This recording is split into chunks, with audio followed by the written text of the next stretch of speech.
Okay, we're going to talk about the question up on the screen: does Christianity cause violence? We will get into the just what that question means and what's at stake. It's not actually a very straightforward question. It might seem like it, but I think that's a result of the times we live in, if this seems like a natural question. But there's a lot packed into it. There's a lot of assumptions packed into it. We need to define our terms and see what we're actually talking about. But the fact that Christianity has caused violence, or violence has been done in the name of Christianity, is irrefutable. We're not talking about whether it has happened. I think everybody already knows that. We're talking about what's the cause and effect. Things like, does it inherently lead people to acts of violence? Is there something within Christianity that makes it coercive? And there's enough evidence that it's not a trifling question. It's not one we can just wave off and easily answer. It's one of these where we have to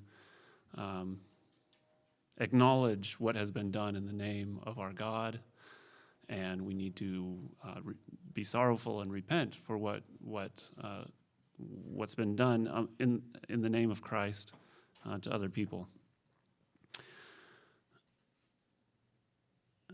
So I'd like that to be clear out front. We're not.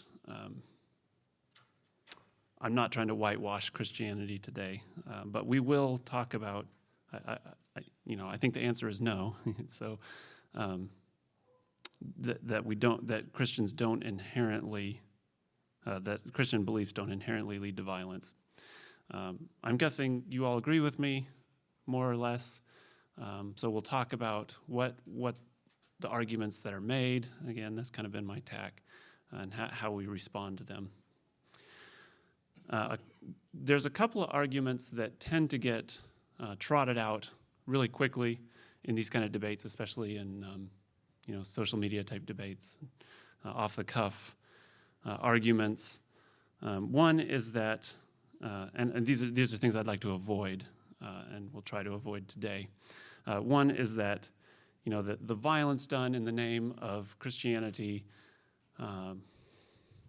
was part of an earlier medieval age, and those were all a bunch of, power-hungry Catholics in Europe, and they, we had a Reformation, and now we're all better.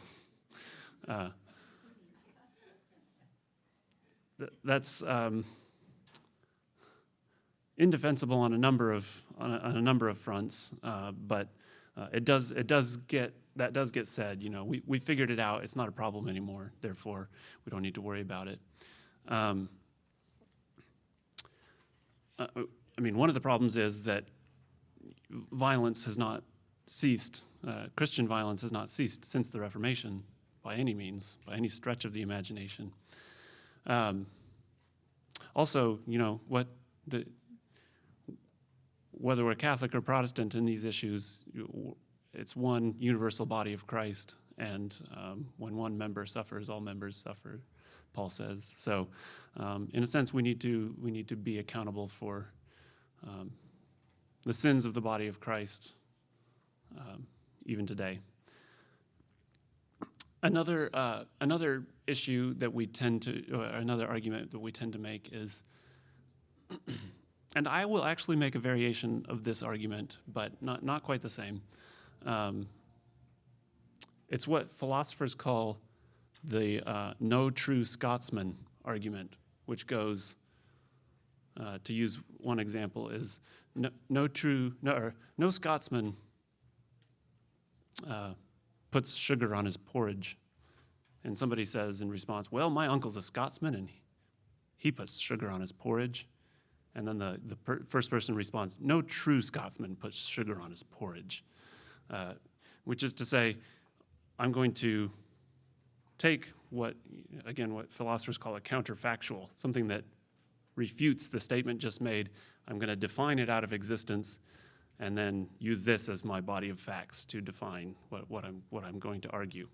So you can't just say, well, Christianity causes violence, or violence has a lot of evil things have been done by Christians. And you say, well, they're not really true Christians, so it's only good Christians that don't cause violence, and then you get to go on your merry way, and you probably just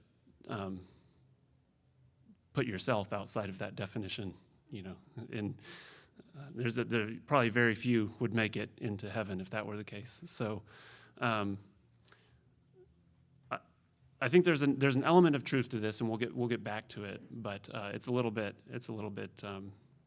nuanced in a way that doesn't make that exact argument.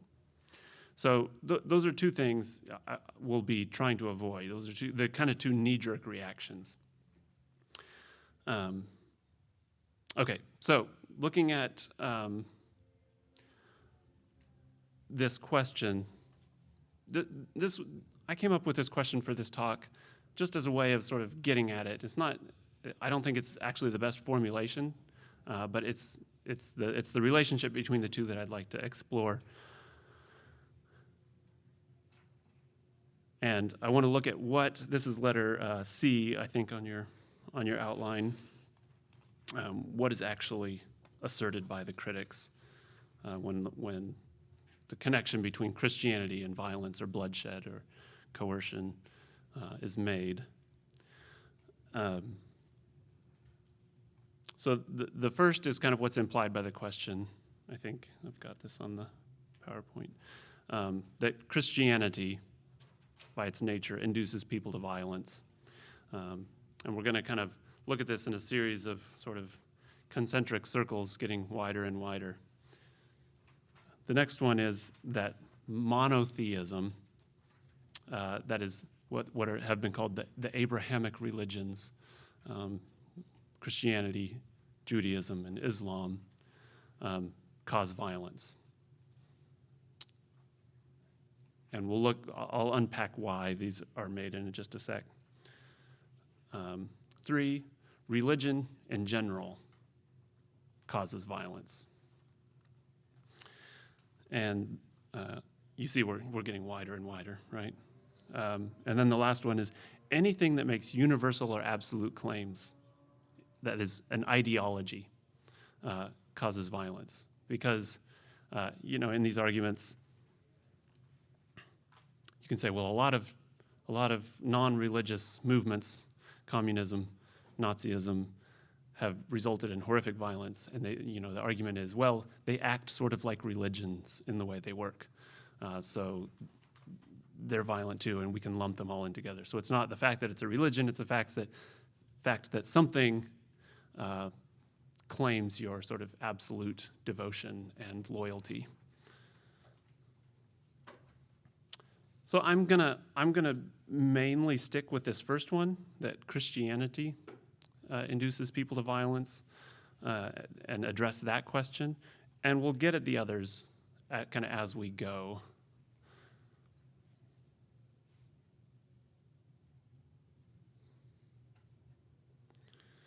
And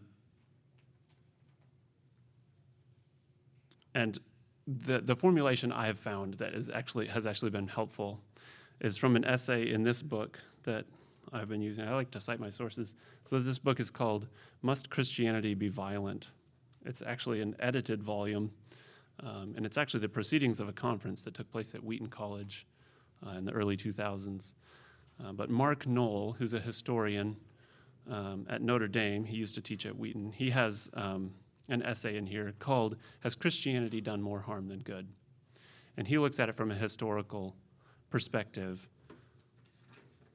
And he's a historian of American religion, so he looks at it, a lot of his examples are more modern and more American. And I'm just going to kind of follow the outline of his essay and kind of embellish it and festoon it with my own kind of observations and other reading I've done. But just so you know, I'm going to be following him in this book. And there's a lot of other really good essays in this book that address things like the Crusades and the Holocaust and those kinds of episodes in history. So the question, has Christianity done more harm than good? You know, that's has it been on the whole worse or better for humanity? One would hope that the answer is it's been better, but that's not nearly ever assumed in our culture. I also like the historical approach because it keeps you sort of tethered to things that actually happened. You can kind of fly high into the world of theory and make a lot of arguments, but if you're not actually touching on actual events that have actually happened in our past, then you can sort of fly off into the stratosphere and make a lot of arguments that sound plausible but don't actually have any relevance to what actually happened. So I like the historical approach. We'll stick kind of close to the ground and sort of maybe go up into the atmosphere a little bit, but try to stay close. Okay, so let's. I want to define a couple of terms. So what do we mean by cause? So when we talk about monotheism, it's the idea that there's an all-powerful God. And you see this, people often point to like Abraham in the Old Testament and the sacrifice of Isaac. God tells him to do this thing, and since God is an all-powerful deity who knows everything, you must obey him. And so if he tells you to kill somebody, you must obey him because he's the all-powerful deity. That's the argument that's made. And they all are kind of a variation on this thing, same idea. Religion in general makes universal claims, as I said. So anything, if you have something that causes or that claims sort of your universal absolute loyalty and generates sort of passionate conviction in you, then things that disagree, they're perceived as a threat. And when that takes shape in societies and groups, then sort of a herd mentality takes over, and anything that's the threat needs to be to the group's identity needs to be purged and expelled or exterminated.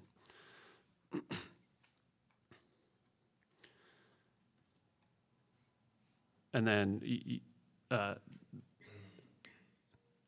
often people will back off, critics will back off of even religion and say that these kind of pseudo-religious ideologies like Nazism and communism, they have a sort of religious fervor and commitment to them in the degree of loyalty that they claim among their adherents. And so it's sort of looking like a religion and making similar claims to people's identities and their loyalties and what they view as truth and falsehood, And so in those cases, again, the outsider needs to be corrected in some way, and that may be violent. Make sure there's one more. And then this is something that Richard Dawkins makes, famous atheist, wrote, The God Delusion. Super belligerent evolutionary biologist by training. But he says that religions that preach an afterlife, if you die, well, you just go to heaven, and they tend to devalue kind of bodily, this worldly life. And so if you end up killing a few people, well, it doesn't matter. This life isn't the one that matters. It's the next life.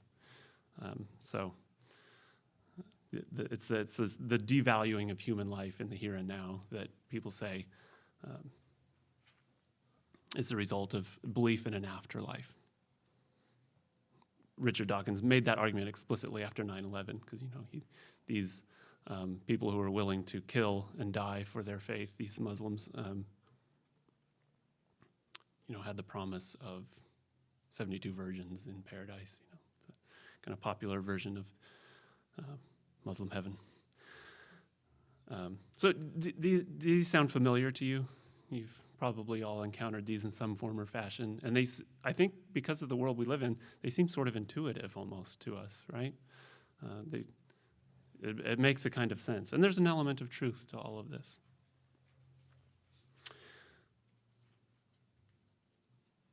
Okay, so that's cause. What about violence? What are we talking about when we talk about violence? Because there's a lot of forms. And there's one I'd like to define and spend a little time on just to sort of dismiss it and not have to deal with it as much, but it's worth addressing. So, of course, physical assault is one form of violence. The use of physical force, including technologies that inflict that force from a distance, guns, bombs, drones, whatever. Those are violent. Even if the thing you're doing is pushing a button, you're still inflicting violence on somebody.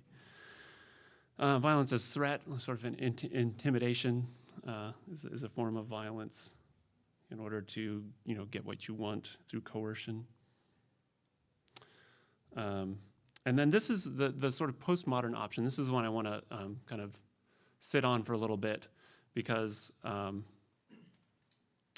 for a lot of postmodern philosophers, starting in the 60s, especially with a philosopher named Michel Foucault. He's a French philosopher. He made the argument that, in the Middle Ages, when you got on the wrong side of the law or the church, you were handed over for, at the very least, excommunication, but typically it had to do with your body. Your body was punished in some way, maybe even by being drawn and quartered or something really grotesque and violent, or maybe you were tortured.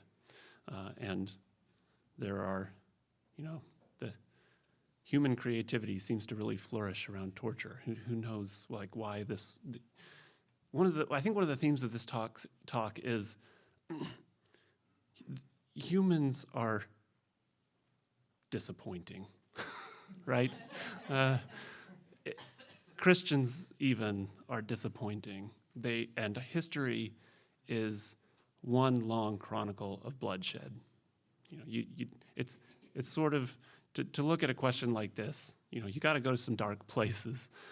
Even in preparing for this talk, I was kind of like, man, this is heavy. There's just a lot of nasty stuff out there that's been done in the name of everything, whether it's Christianity or some other religion or just plain old meanness.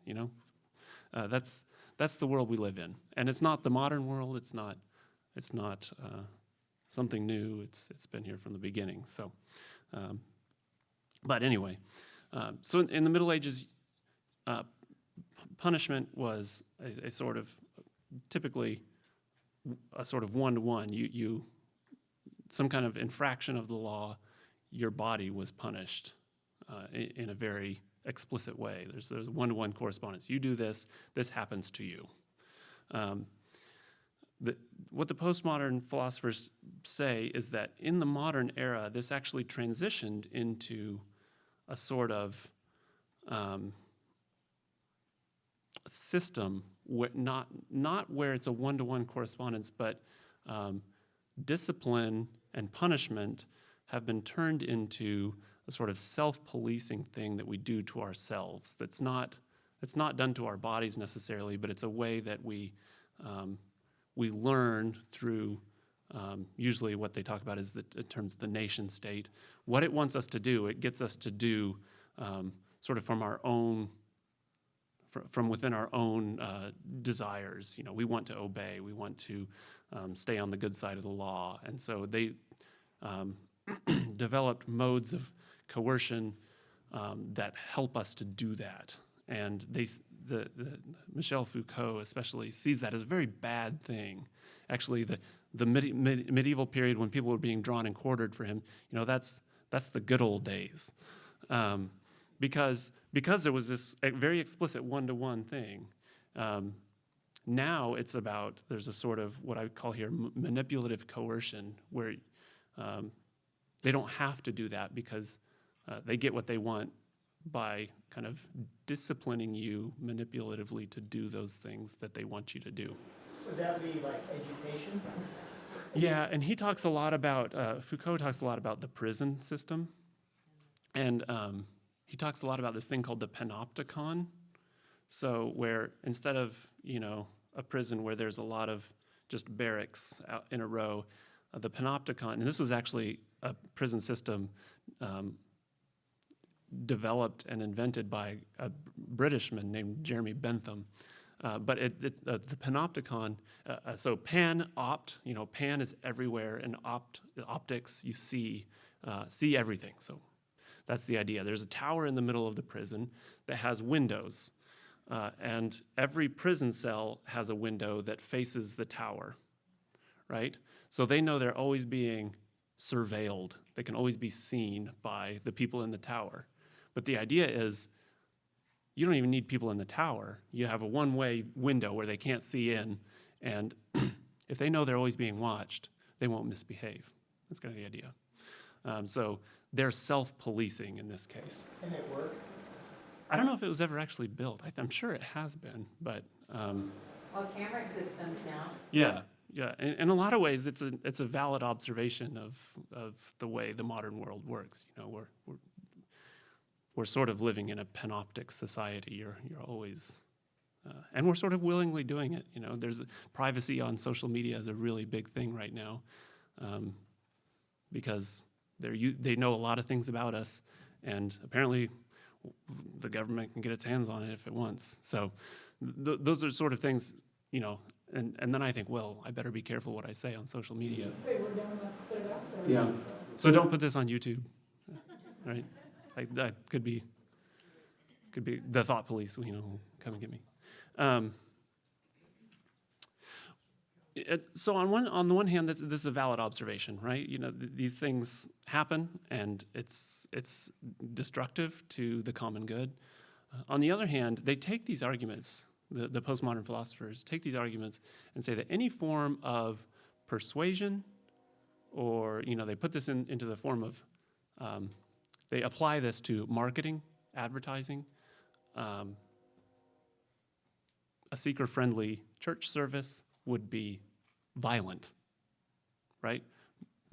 Branding that's manipulating your desires is violent. That's the idea. And violent in the same way that a person being drawn and quartered is violent. They make that very explicit. So according to thinkers like Foucault, like modern liberal democracies are just as totalitarian and violent as actual dictatorial totalitarian governments, right? Which is, I think, preposterous. That's not violence. If it is, it's of a very, very different sort. So I'm kind of going on and on about this, but all to say, I'm not going to actually address this just because I think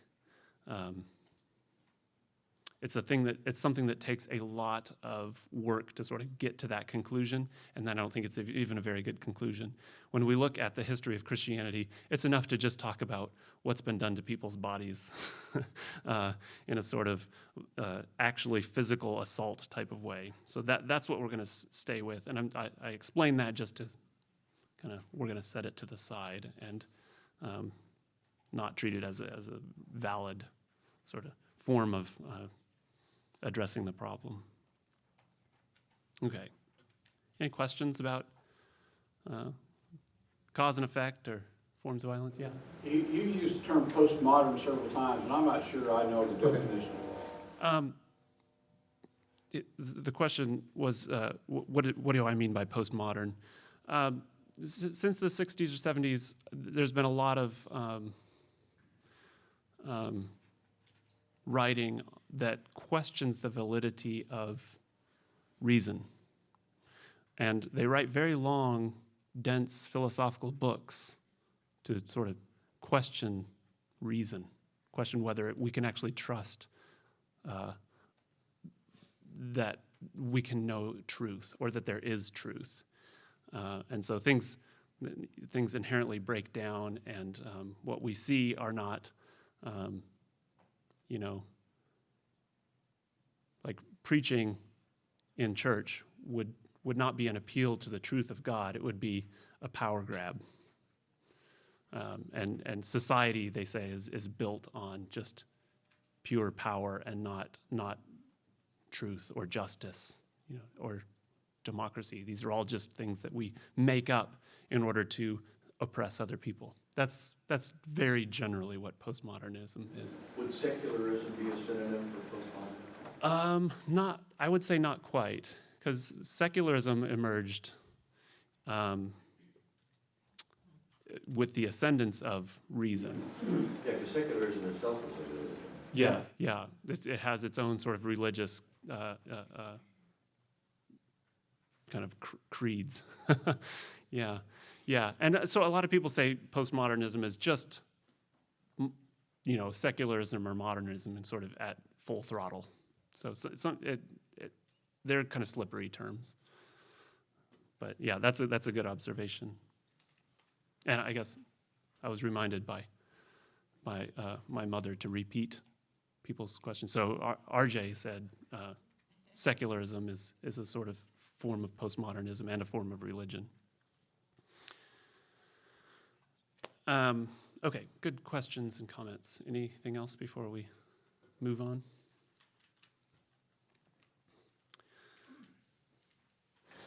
Well, all those thoughts don't even address God in a sense. It's all from such a human perspective. You mean in terms of the criticisms of? Yes, in a sense, yes. They don't address the character of God or who God is. Or No. It's just the idea of a God, sort of. Yes. Yeah. And the people who say monotheism results in violence because you have to listen to an all-powerful deity. They don't actually believe an all-powerful deity exists. Or what kind of deity that is. Yeah. Or whether. None of this even addresses the teaching of Christianity. Whether it actually lines up with the things they're saying. It has anything to do with it. So, that's a good point. That's a good point. Yeah. It perhaps could be stressed to someone that mentions this monotheism has caused. It perhaps could be stressed that tribalism has proved, the tribalistic gods have proved no more peaceful. Yeah, we'll get to that. He said, the tribalistic gods, pagan deities are no more peaceful than a monotheistic God. We'll see that they're much less peaceful indeed. Okay, so kind of jumping into the question, has Christianity done more harm than good, in terms of Mark Knoll's essay? Another citation here. The other book I mainly have been working from is called, I'm not crazy about titles like this, but it's called Atheist Delusions, The Christian Revolution and Its Fashionable Enemies. It's by a theologian named David Bentley Hart. And if you're interested in reading this is a stellar read. He's a really good writer. A little bit sort of high level. I wouldn't say this is an entry level text, but it's not super technical either. And he addresses all of this kind of frames it in terms of the large scale differences between Christianity and paganism or neo-paganism. David Bentley Hart. Now, if you go on Amazon and you search him, he's got a new book out arguing for universal salvation, which I'm not a fan of. So, but he doesn't get around to that kind of thing in here. So,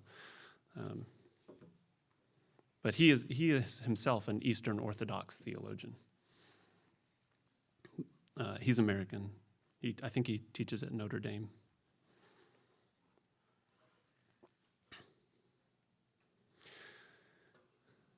So I'll sort of be spicing up my comments with his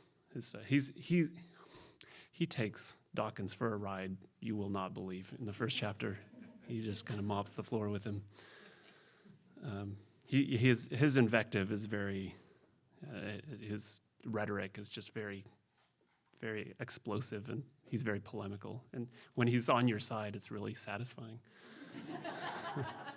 When he's not, it's irritating.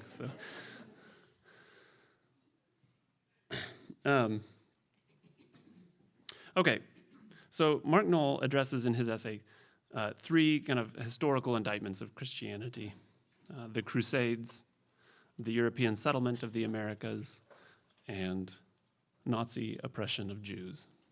And what Christians have been implicated in all three of these in different ways. So those are the three things he talks about. Those are the three things I'll address. I mean, and these are the three things everybody loves to talk about when they talk about these things, right? Another comment about history, as well as its being sort of darker and bloodier than we tend to remember, it's also always more complicated, especially when something like the Crusades becomes, a talking point. These arguments kind of go, well, Christianity is a religion of love. And somebody says, what about the Crusades? And you go, oh, shoot, I didn't think of that, that you're right. The Crusades were a mess, it's true. They were incredibly violent, and they were a moral quagmire. My way in, I defined quagmire for my kids. Now I get to use it. But it was a giant, couple of century-long mess, the Crusades. And many things were done, as we'll see, that were inexcusable. But it was also very complicated. And, in those arguments where, Crusades get lobbed out as sort of the first volley, and, it usually hits pretty close to center, and there's not much you can say. Who among these has actually read any accounts of the Crusades in our arguments? Probably not many. And if you do, it gets boring really fast because, like I said, it's complicated. But I will give you a little historical background so we can have some things to say. The First Crusade was started in 1095 by a pope named Urban II. He received appeals from Eastern Christians just not long before the Eastern Church and the Western Church had anathematized each other. So they didn't really like each other at this time, but the Turks, the Seljuk Turks, Muslims were, they had already taken the Holy Land. They were threatening Constantinople. So there was still enough goodwill left between the Eastern and Western, the Pope in Italy and the Eastern Christians in Constantinople. There was enough goodwill that he could make an appeal, help, and Urban II said, sure, yeah, we'll help. Not only will it, will our sending soldiers over there quell the Muslim threat to us as well as them, but also we can take back Jerusalem and the Holy Land and ensure access to these holy sites of our religion so that we can make pilgrimages. And actually the knights who the first Crusaders thought of themselves not as crusaders but as pilgrims.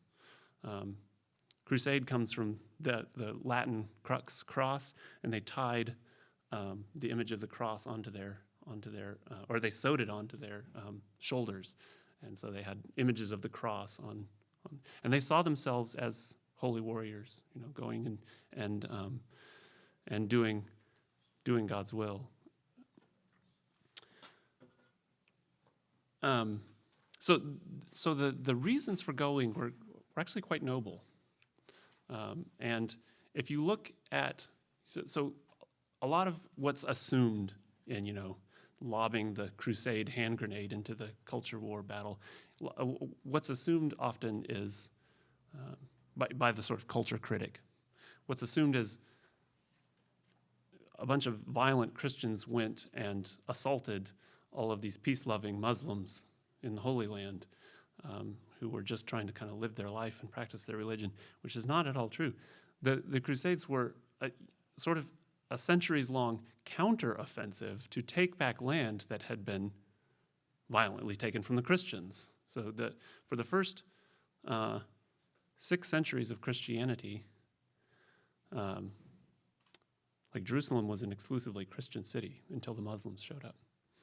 So, if you're a pacifist, then they were doing wrong. But taking back stolen goods in terms of Christian just war theory was a legitimate reason for going to war. So they were trying to take back their own lands. Was how they thought of it. However, a lot of just kind of violence-loving warriors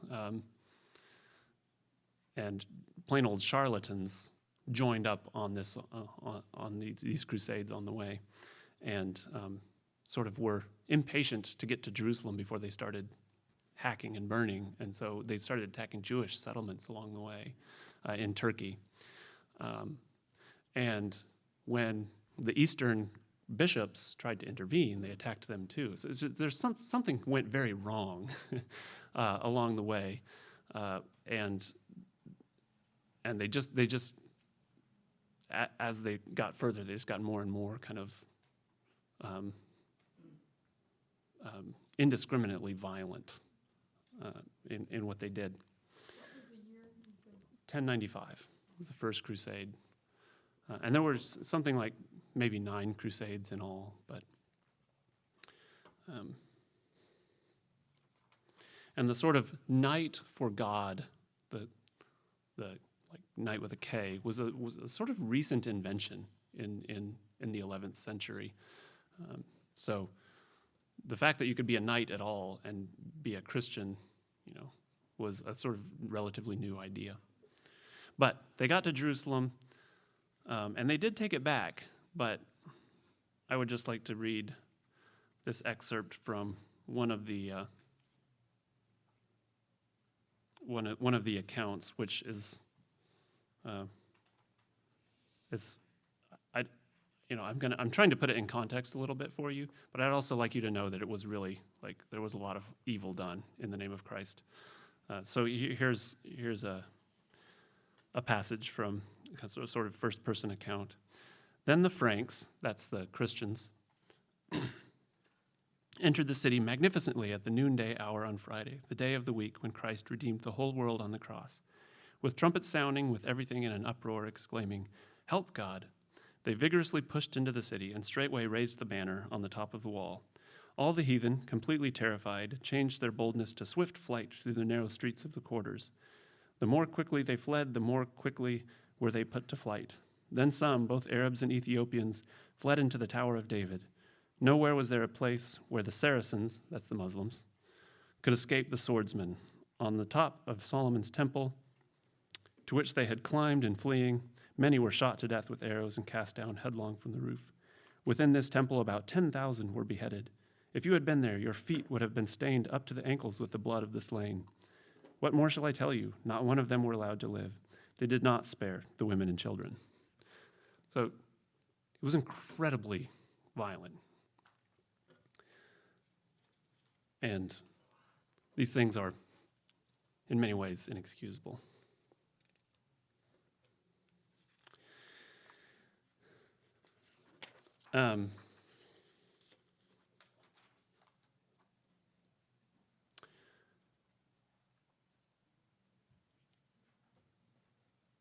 Nevertheless, the Crusades are the only explicit holy wars fought in the name of Christianity, where people went to war as a defense of Christian faith, thinking, God was fighting for them in a sort of Old Testament way. If the Crusades are it, that's a pretty good record in the big scheme of things. What they did was inexcusable, but in the grand sweep, if the Crusades are the only kind of holy war that Christianity has ever fought as a religion, all in all, that's actually a decent record if you're comparing with other religions. Hey, Jeff, in your reading, did you ever run across that they were promised forgiveness and pardon for all their sins that they fought in this war? Yeah, it was an act of penitence. RJ was asking if they were promised forgiveness and reward if they fought. Yeah, it was very much an act of penitence.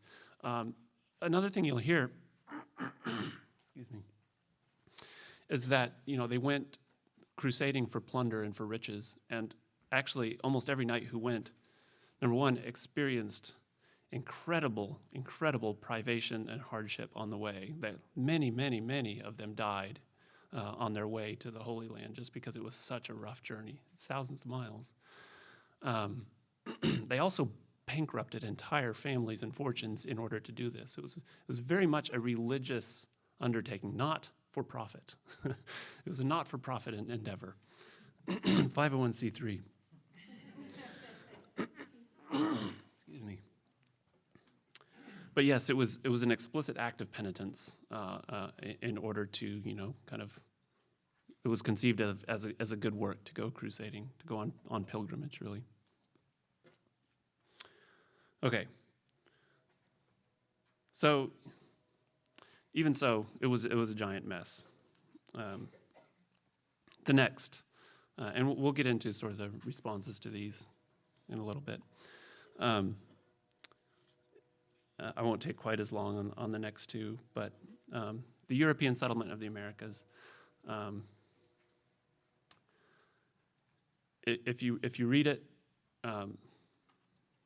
if you read the accounts, even the Puritan treatment of Native Americans was horrendous, and in the name of a sort of exercising God's punishment on them. There was one, the first, I think, head of Harvard College, which was established as a Christian school, was chosen because he's a very gentle, godly, patient man, and they thought this would be good for training up ministers and the next generation of leaders. And he was very sensitive, and he had been through a hardship himself. And he was this wonderful, gentle, godly man. And then they went to war against the Indians, and he was the chaplain for the Puritan army. And they came to an Indian village and basically just burned all their houses down onto their heads. And he wrote that this was God's punishment for them, on them. So this is just one little example. I think we're all pretty familiar with the kinds of things that happened in the name of Christianity and sort of manifest destiny. Also in Central and South America, there was raping and pillaging and looting and stealing to an incredible degree, often in the name of sort of bringing them into European civilization. If they resisted, well, it's for their own good that we destroy their culture and their lives. I guess I have a question. Yeah. How does that differ from like when the Israelites took their land? Because God gave them that land.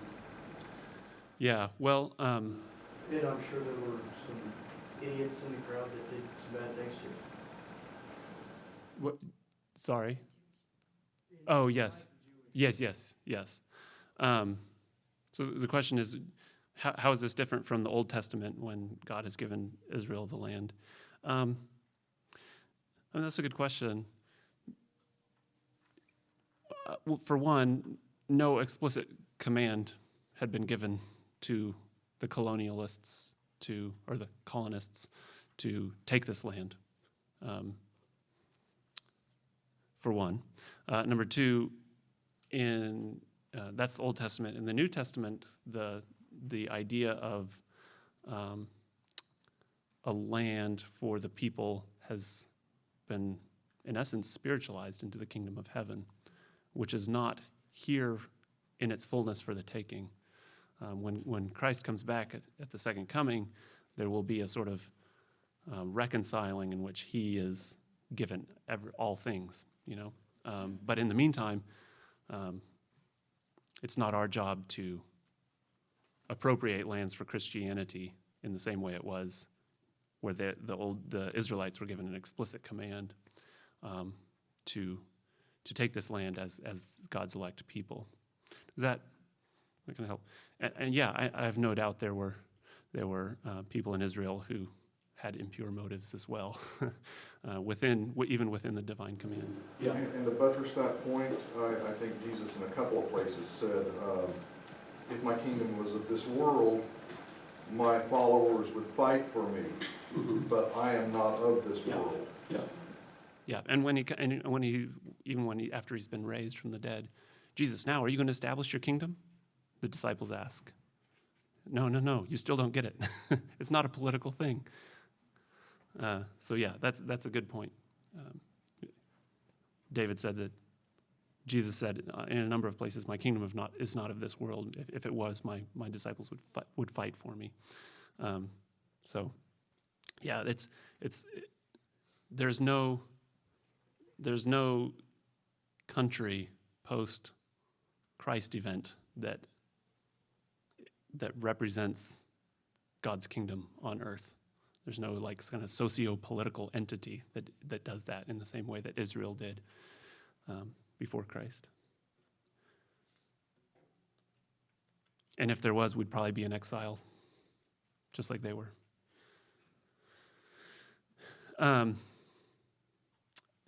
Okay, last major example is the Holocaust. There is much lamentable evidence of Christian anti-Semitism in our history. Many of the church fathers, especially one otherwise very wonderful theologian named John Chrysostom, he said very hateful things about the Jews. I don't think he was ever physically violent, but he was sort of metaphysically violent with them. Martin Luther, a very godly reformer, some of the things he said about the Jews would make your hair curl. It's pretty horrendous. And even the Lutherans, they say those things we reject categorically Martin Luther's anti-Semitism. He has a work called "On the Jews and Their Lies." So you can't deny that. And somehow Nazi Germany arose from within this Christian milieu. Yeah. Was there dislike for the Jews based because the Jews crucified Jesus? Yeah, there's they rejected the Messiah. That's one thing. And then the label Christ killers has a long historical pedigree from within Christianity, which is sad, because Christian theology is not the Jews killed Christ, it's that we sent him to the cross with our sins. So it's bad theology, but it has cropped up again and again and again throughout history. Yeah.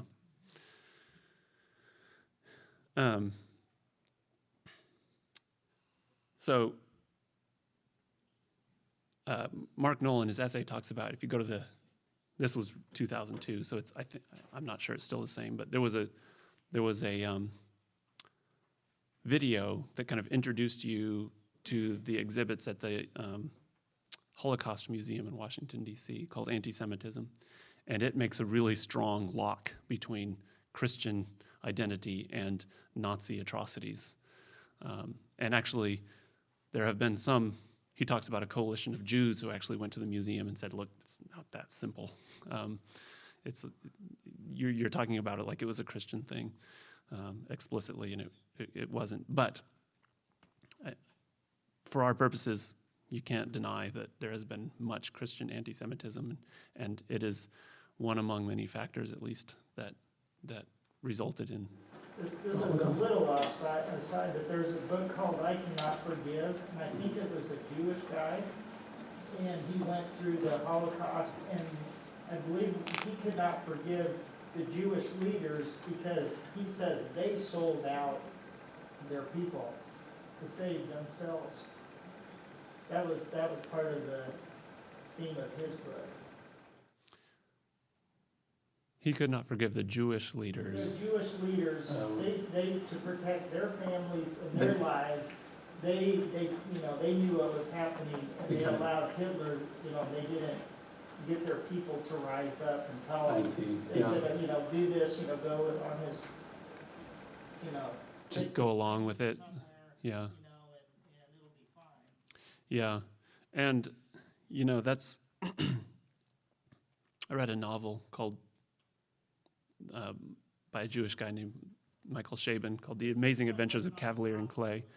Yeah. But he talks about that same thing, where they just kind of went along with it. And it was, but I feel like that's sort of the sort of criticism a Jew can make about his own people that I can't, that their leaders kind of sold them out.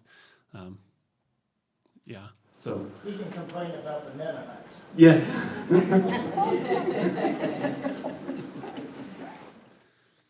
Okay, so those are the three things. Now I'd like to talk about what Mark Knoll calls three kind of mitigations. Something that mitigates is something that holds back. So three kind of mitigating factors about these episodes. One is much of the evil done in the name of Christ or Christianity is not actually the application of Christian principles to whatever is happening, but is actually explicable in terms of the historical and cultural particulars. I think a lot of when I hear this one, I think a lot of the troubles in Northern Ireland, which are Catholic Protestant struggle, which are very violent and are done in the name of Christianity, but has more to do with nationalist politics than it does with Christian doctrine or Christian principles as outlined in the New Testament. One of the things Mark Knoll says is when you look at these episodes, read the Beatitudes and ask, is this an application of the Beatitudes? If not, they're not really acting Christianly. And this is what I'm talking about. This is what I talked about earlier, the kind of no true Scotsman argument. They're not acting Christianly, but I think the disconnect is they're not acting on what Christians actually believe we should do according to our ideals. They're failing an ideal, which is not actually the fact that we hold an ideal and don't live up to it. That's sort of part of the Christian message. That's not a refutation of it, right? We're saved by grace. And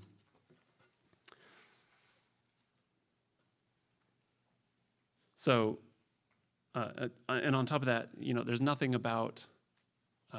unique about the things that have been done in the name of Christianity that have not been done by other religions or other ideologies. Yes, Amanda? I was just thinking of the point, if someone thinks Christians are violent, just ask, would you feel safe in a room full of Christians?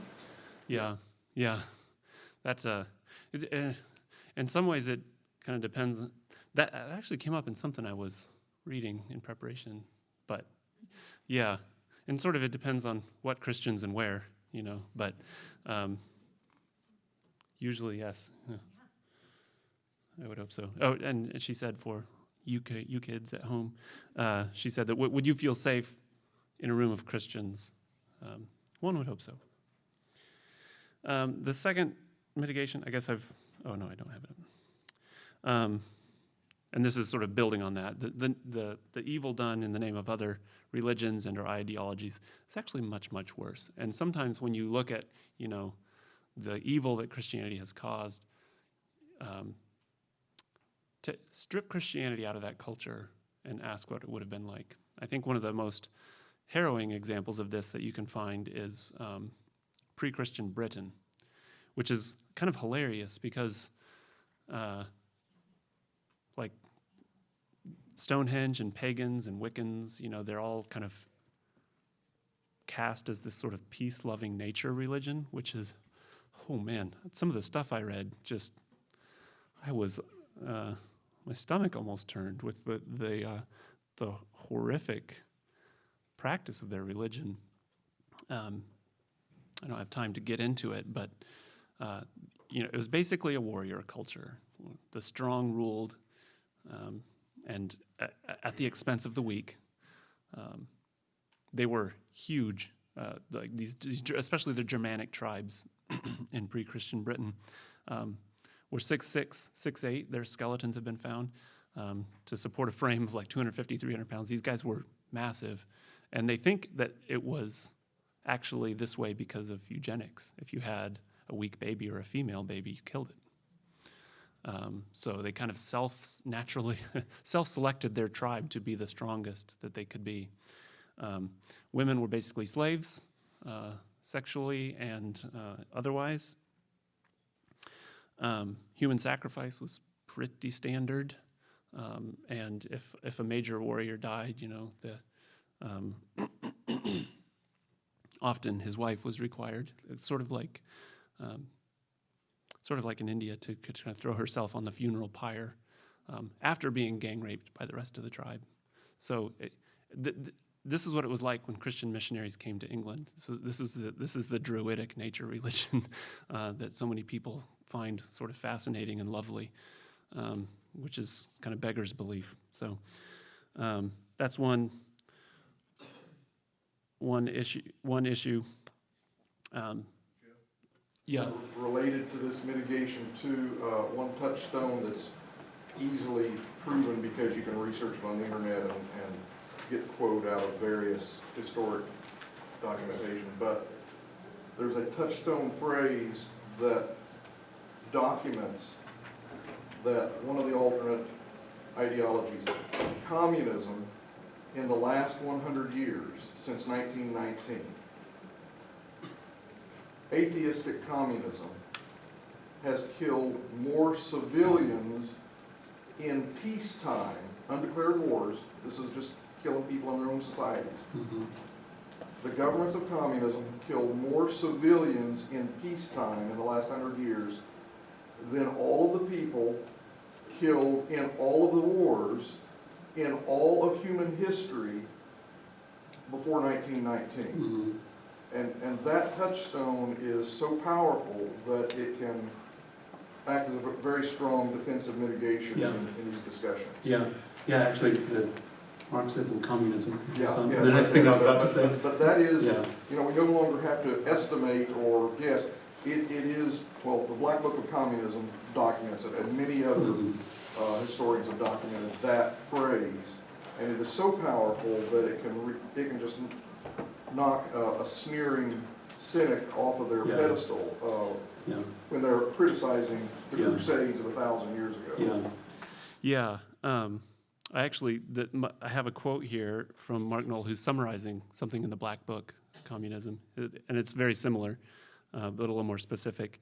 By the time Lenin and the Bolsheviks had been in power for only 5 months, they had deliberately liquidated, that is murdered, more human beings than had been put to death by the Tsarist regime, which they overthrew in the century before 1917.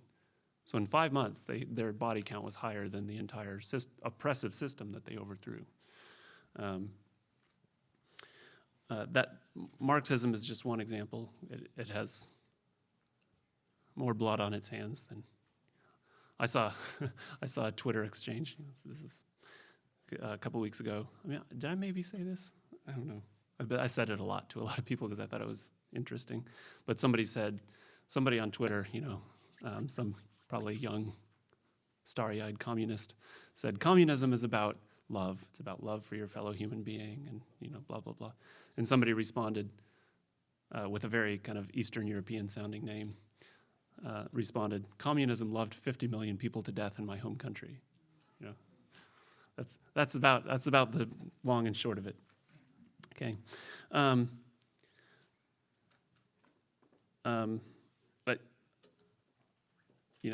I'm no more interested in getting into Muslim smear campaigns than any other good liberal-minded person. But if you're going to talk about other religions and violence, you have to bring that in.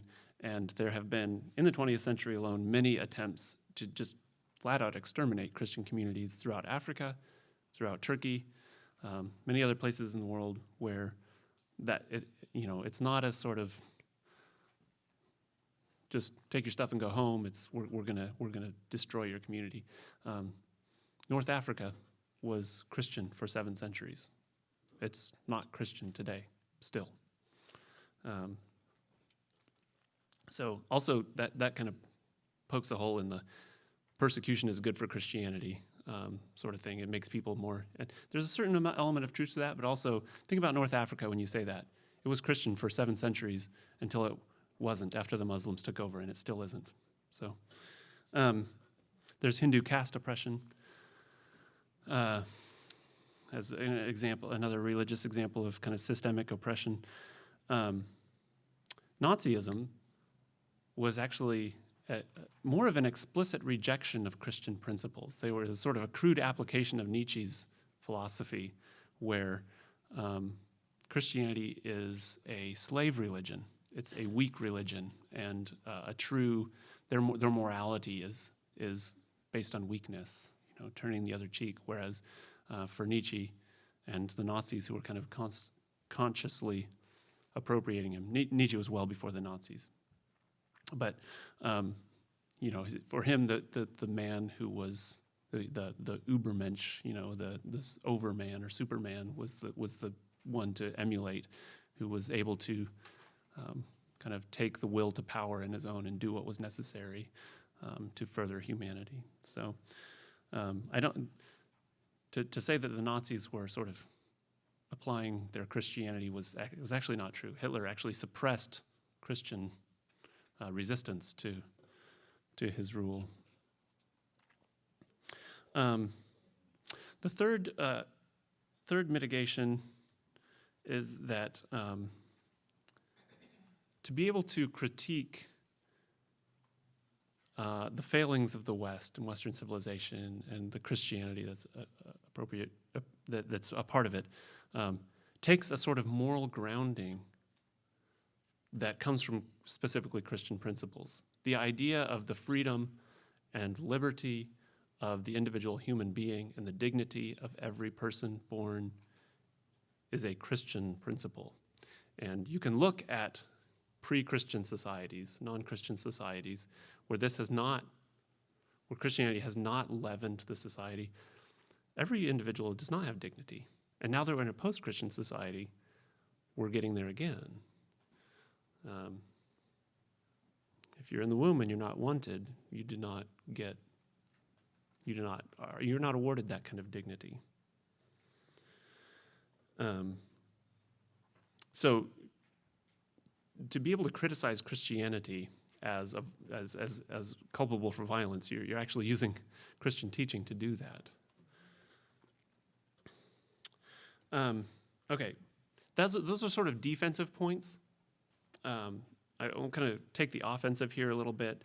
The first of all is Jesus was a peasant Jew on the margins of Roman society, who welcomed the poor and the oppressed. And when Christianity gets used wrongly as a tool of the powerful to oppress the weak and cause violence, you're betraying the actual ideals of our founder, who lived as a poor person, who chose, God could have come as anybody, and he came as this, something to teach us. I'm just going to kind of take several examples of what Christianity has done. Do you know that hospitals were invented by Christians? By Basil of Caesarea in the 4th century, he had a thing called the Basiliadad, which was a sort of hospital city. Before this, that was not the case. The sick and the weak were sort of, maybe they got some medical care, but often left to die. He got hospitals and had people there to care for them. That's where actually hospitals began. Was that the Hospital of Tears? There was a group of crusaders known as the Hospital of Tears, I know. I don't know. This was well before that, but this was sort of as an outgrowth of Basil's sort of monastic ideals, a community where people are taken care of and live out the gospel. Christian witness in the face of communism, again, has been incredible. Many Orthodox priests suffered and died for their faith. Solzhenitsyn, if you've read his Gulag Archipelago, is dedicated to chronicling the suffering and the evil that the Soviets were committing, and people have said, if there's one document that brought down communism in Russia, it's that book. And he was bolstered by his Christian faith. Polish solidarity was fueled in communist-occupied Poland was fueled by the Catholic faith. John Paul II emerged out of that kind of context. And then the last one, like I've said, in a lot of these episodes, when Christians have been guilty of violence, it's often the first people to speak up in defense of the oppressed are other Christians. When I was talking about the Puritans kind of warring against the Native Americans, it was the Quakers and actually the Mennonites who first spoke up against oppression in colonial America. Also in sort of Mesoamerica and the Columbus's colonial endeavors, there was another scholar and colonialist named Bartolomé de las Casas, I think, who, if you read him, you're like, oh, I wish he would have been Christopher Columbus. He did it right, and he excoriated the people who were plundering and killing and raping and pillaging in their own time. Even the bishops and the crown back in Spain, they were sort of like, don't do this. A lot of this was not done in the name of the church or done explicitly in violation of the church's commandments or even the crown's commandments in Spain. Okay, I want to move on to number 3, Roman numeral 3. This is zooming out on history. I'll give you 3 what I have decided to call very unscientific graphs.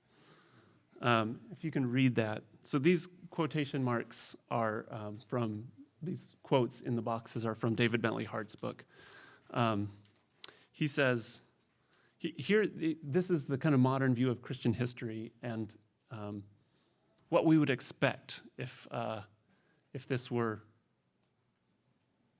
modern view of history were true. We would see, you see at the top of the kind of vertical axis, justice reigns at the top, the bottom, reign of terror. So before Christianity were the glory days of Roman imperial order. Violence of religion was moderated by the prudent hand of the state. So, glory days. Medieval period, down at the bottom, reign of terror. Prolonged period of fanaticism, cruelty, persecution, and religious strife. And then, modernity. Slow reemergence from the miserable brutality of the age of faith into a progressively rational, more humane, less violent social arrangement. That's sort of the way I think a lot of us tend to look at it that way and just be like, oh man, shoot. But that's not actually how it happened. And it's an oversimplified view. Again, it's always going to be more complicated. But I would like to stay, David Bentley Hart has several pages in here about the wars of religion in the 17th century. And he's a very good rhetorical, persuasive thinker, right? So he goes on for like 4 pages of just very boring politics in France and Germany. And I think you're supposed to get the point. It's really, really complicated. It's really complicated. And then he kind of emerges from that and has some things to say. But I think he doesn't ever say, it's just complicated. He actually shows you kind of how these things were working. But so I don't have a different graph where, it's more like an arc where it's good in the medieval period and bad other times. But that's sort of what's saying. But here's a very unscientific graph, number 2. The sort of medieval period was a long back and forth between the church and the state. And so every time he says, this is still Hart's idea, but every time the state is trying to claim sovereignty over, especially the kind of the moral world of the people from the church, violence goes up. Violence goes up. And that's not a perfect arc through the Middle Ages. It's a long back and forth that eventually the state wins, right? So here's a very unscientific graph, number 3. So you got justice, peace, and charity at the top, total war at the bottom. Rome, not great, but not bad either, until it became a dictatorship again. But early medieval Christian society was actually very peaceful. Very peaceful. Like before the Crusades, the church had a say in putting a check on excesses, moral excesses, whether they were violence, whether it was sex. You know, people believed what the church was saying. They believed it to be. Believed Christian ethics to be true, and so they were willing to be disciplined by the church, not through torture or, death, but through a system of penitence and kind of re-entry into good faith with Christianity. And it was as it became less peaceful as sort of the state and the kings in Europe became more and more power hungry. So there was a long back and forth between the church and the state. But early medieval society was actually very peaceful and characterized, the animating principle of society was love. That I would not say that that's the characteristic of our society, the animating principle. But then you get the modern nation state, which has been just total war almost since its beginning. The 20th century, at least, has been when we've finally liberated or emancipated ourselves from the authoritarian tyranny of the church. We get the two most destructive wars in the history of the human race. So in a lot of ways, I think that speaks for itself. And if Christianity causes violence, which in summary it admittedly has, the sort of emergence from Christianity into a post-Christian culture, which we have, is even scarier. I think we don't realize how much good that a sort of baseline ethic of Christian love does for a society. It doesn't make saints. Saints are saints because they're outstanding, right? No, you can't baptize a culture and everybody becomes a saint at once. They're still going to do evil things. But the amount of restraint that put on the natural inclination for human violence is actually pretty stunning, I think, when you look at the long arc of Christian history. So I'm about a minute over. Don't ask me about any numbers for these graphs because I don't have them. They're just sort of visual representations of Hart's argument. But any other questions? Thoughts? Thanks for coming. Have a good week.